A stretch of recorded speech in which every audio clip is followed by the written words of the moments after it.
nasa ano to, nasa 15 minutes to, may oras. Ayan, partner with my beautiful sister. What's up guys? Welcome again sa aking channel. And dahil ito yung last day namin, kahit katatapos lang nung land tour kanina, magpaparasailing tayo at saka yung helmet diving. Yun yung naka-schedule namin, yung kinuha namin. And 5 kaming pupunta doon. And sa ngayon ay mag-a-assist sa amin guys for our helmet tsaka. And kasama ko yung kapatid ko dyan, pamangkin. I-enjoy yung Boracay experience. Ay yun, ito yung ticket namin for parasailing tsaka yung helmet guys.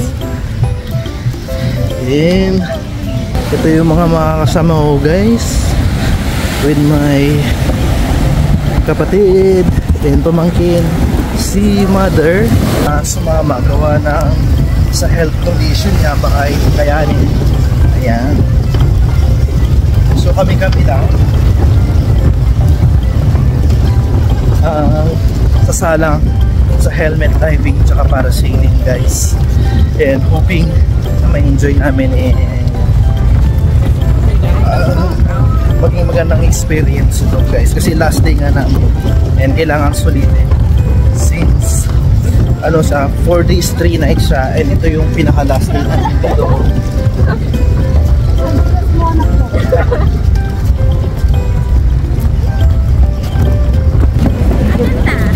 Sakay na.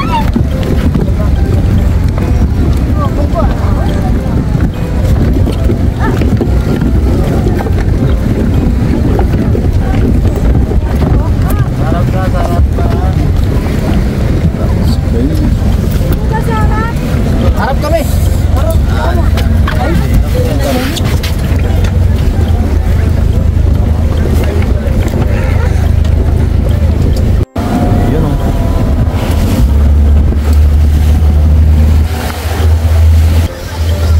Paalis na tayo guys sa island and papunta na kami dun sa location kung saan kami mag-dive.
Sinasabi ni Tanyem, ito na yung speedboat. Ang pinakaiba lang nung yung ikaw yung magpapahanda.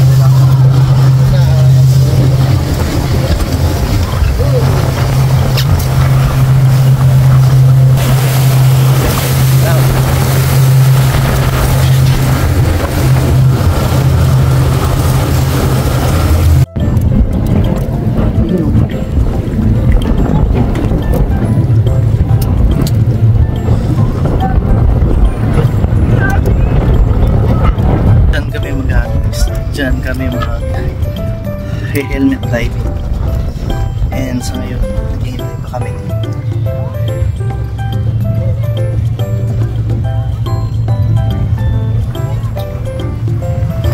Yun. Hello.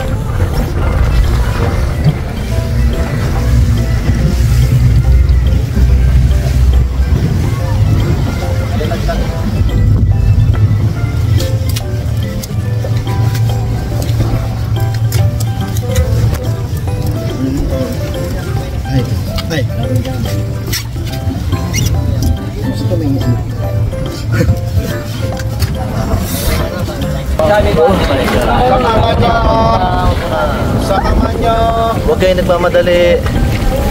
Kaya tayo mo eh.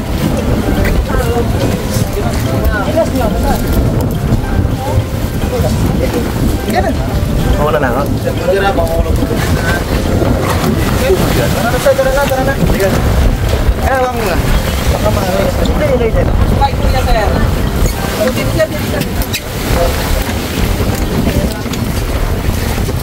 Top.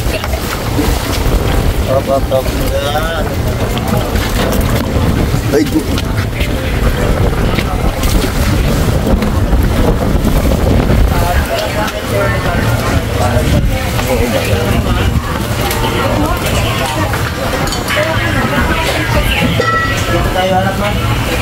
Tawag mo kay Trinity.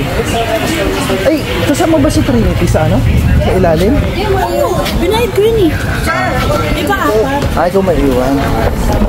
ayun po ba yung papasok sa Apo. binibig natin? Ay, Titikit niyo po. Titikit. Ay, ang ganda mo.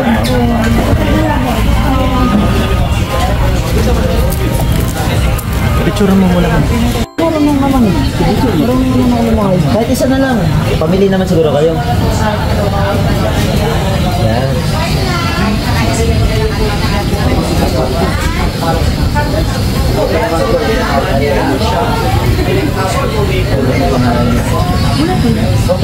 Ba ay gagaan na lang yan. Nasa 2 o 3 kilo na lang po yung bigat. Nga po at pressurizer. So gagaan yung helmet habang pababa. Okay, so ma'am sir, bago nyo suotin yung helmet, may hagdan doon sa gilid. So babak na kayo one by one. At then ilagay ko lang yung tubig hanggang dito. Okay? Saka antayin na lang at ilagay po yung helmet. Once na mailagay na po yung helmet at nakapatong na po sa balikat, ay kailangan nyo kagad bumitaw ng hagdan. Ang hinumawak na tayo sa harapan ng helmet, tumanilpan na yung sa harapan. Okay? And then, tandaan po natin ha, no need po nating magstay naman dyan na may suot-suot na helmet. Kasi nga po, mabigat na kita sa taas. Dapat maglagay ng helmet, may ilubog kagad kayo, okay? Huwag kayong makalala sa pagbitan nyo po ng hagdan na yan, may nakaabang yung diver po siya. Yung diver, hawakan kayo, yung diver din po, yung bababa sa inyo. So, ibababa kayo ng diver ng dahan-dahan, hanggang makaapa kayo ng mga, okay? So, tandaan natin, may kasama tayong diver bababa. Kaya huwag matakot, relax na kayo, okay? So mamaya po habang binababa tayo ng diver ay makakaramdam tayo ng pressure sa kanya. May 3 paraan para ma-erase po yung pressure na yun. Una nyo lang pong gawin ay yung paglunok po ng laway. Deep swallow lang po, hindi yung pagkakabao ng laway. So lunok-lunok, importante yun. Ito kung maubusan naman, may diver yun eh. Humingi lang, humingi. Okay, para may malunok. So lunok-lunok, ito yun. So lunok-lunok. Hindi kaya, dalawang sa panga side by side. Parang napapakyut lang. Okay? So, tandaan, lunok, yan. Okay? Kapag hindi makuha sa 2 paraan na yan, yung helmet na yan, may space yan sa harapan. Okay? So, ipasok nyo na lang yung kamay nyo at gawin po yung pag-equalize. Ito po yung pag-equalize. Pasok yung kamay, sarado bibig, isilin yung ilong, singa sa ilong na nakasara.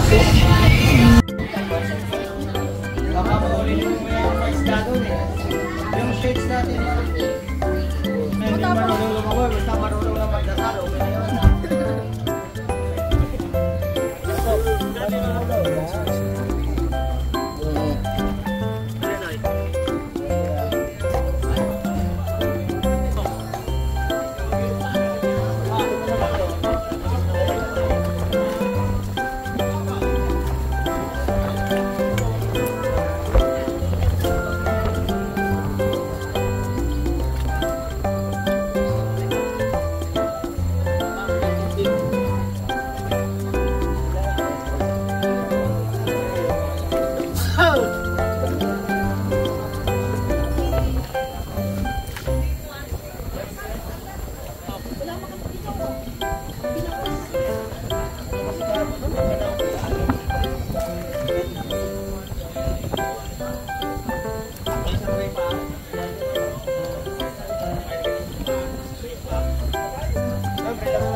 Gusto lang namin sa helmet. Ha? Diving guys, and nag-enjoy naman kayo, di ba? Yes. Medyo nilalagip na. And papunta na kami dun sa parasailing. Susunduin na kami ng ano namin, tour guide.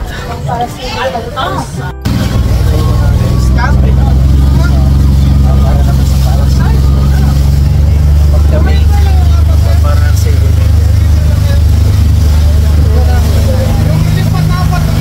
aba,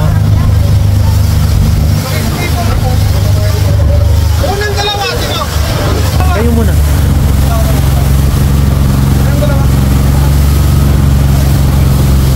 Yun o. Ready na sila guys para sailing. Sila yung unang sasabi sa para sailing guys. Kaya nandito yung mga kasama namin, hindi sila lilipad. Magiging ano lang sila, pantay. Punta kami dun sa area kung saan kami para sailing guys.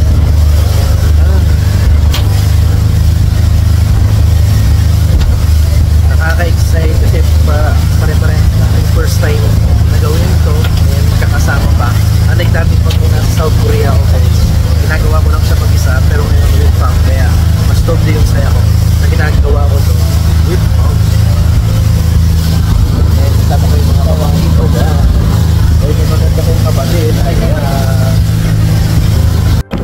ayan guys, mag-uumpisa na at magsisimula sa pamangking ko.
Hi ka naman dyan.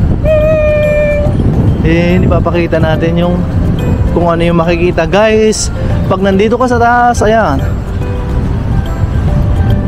Siyempre yung kapatid ko doon kinukuhanan kami sa baba. Pero pag nandito ka sa taas, ang ganda oh. Grabe. Oh. Lawak na. Di ba nga? Oh. Ayan. Relax lang tayo dito sa taas guys. Huwag kang bibitaw. Oh my God. Nalula daw si ano dito. Daniel. Oh yeah.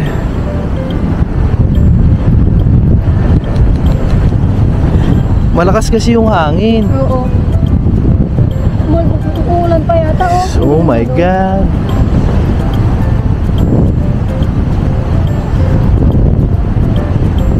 Parang alam ko na kung ano yung kaba niya. Ano? Kasi yun o, yung pinakatali. Parang oh my God. Pero kung nakaganito ka naman, life vest ka, di ba di ka naman malulunod? Oo, syempre lulutang ka. Kaya okay lang. Mas yung ano ko naman dati nung nagparagliding ako sa Korea, Ano? yung ano ko naman nun, yung baka malaglag ako sa mga kahoy. Yun naman. Pero na-enjoy ko yun kasi may kasama naman akong ano dun eh. ang tawag doon, expert sa pagpaparagliding. Ginaguide ka nila pero nandun pa rin yung kaba. Yung inaano mo lang, syempre mga kahoy-kahoy yun, di ba? Pero ito, kahit siguro dahil meron naman ganito, okay lang. Medyo nakakakaba rin. Pero mas kabado, para sa akin mas kabado yun kumpara dito. Oh yeah. Natutulog na niya si mama. Oo. Kaya pala, para pang duduyan. Palagay ko na si Tanyel kasi marami na tayong ginawang activities ngayon. Pero yun mo, nag-land tour tayo. Tapos nag-ano pa tayo, helmet diving. Ngayon, para sailing. Yung pagod niya, napagod na siya. Napagod na. Basta natakot pa ako kanina dun kasi yung alog-alog ng dagat. Yung alog nga. Sabi ko, ano ba to? Baka mamaya matumba pa oras. Anyway guys, papakita ko ulit sa inyo kung ano-ano pinagsasabi ko, di ba? Nakwentuhan kami dito. Ayan. Parang mabilis lang, no? Kung makikita nyo, ayan. Hindi, nag-ano na sila, nagsenyas na sila ng pababa na. Kasi nga si Daniel, nalula na siya. Ayaw na niya. So nasa nasa 15 minutes to, may oras yan. Oh my god.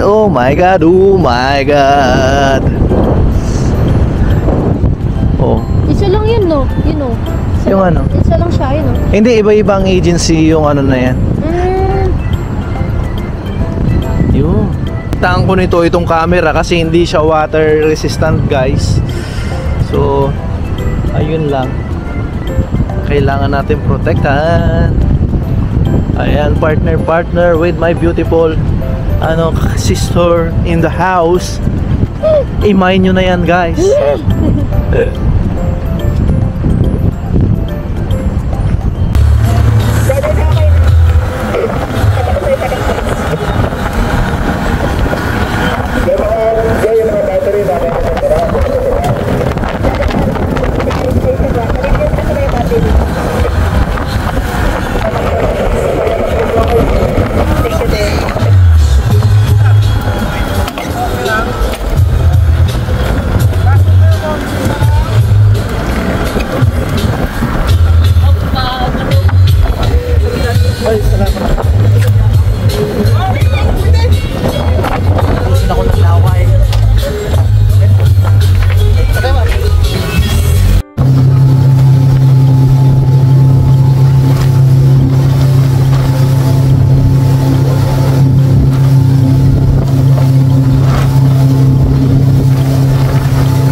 Ayun na nga guys, tapos na kami sa helmet diving and parasailing. And ngayon, dahil hapon na, masasaksihan namin yung sunset dito sa Boracay. After 3 days dito sa Boracay, ngayon lang magkakaroon ng sunset dahil sa sama ng panahon. Ayan guys,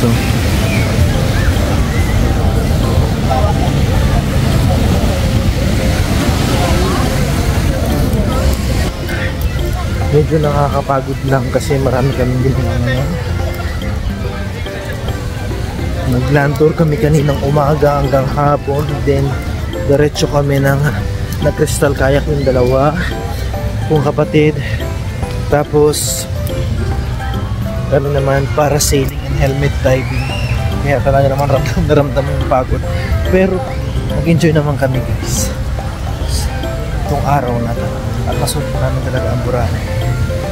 Although may mga activities pa na hindi kami nagawa, pero sulit na rin kasi nag-enjoy kami ngayong araw na to.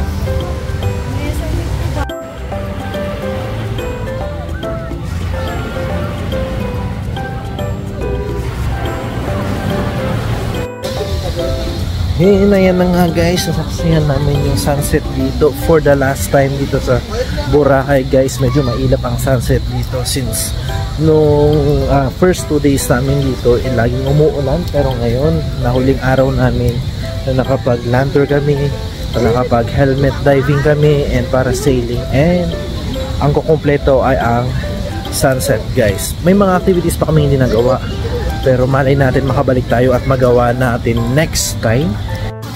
Ayan na nga guys. Diyan ko natatapusin ang aking vlog at kung nagustuhan yung aking vlog sa aming Boracay vacation, pakilike na lang ang video and share guys. And sa ngayon, ayan, ini-enjoy ng kapatid ko at pamangkin yung swimming pool nitong pinag-i-stayan namin. And that's it for today guys. Bye!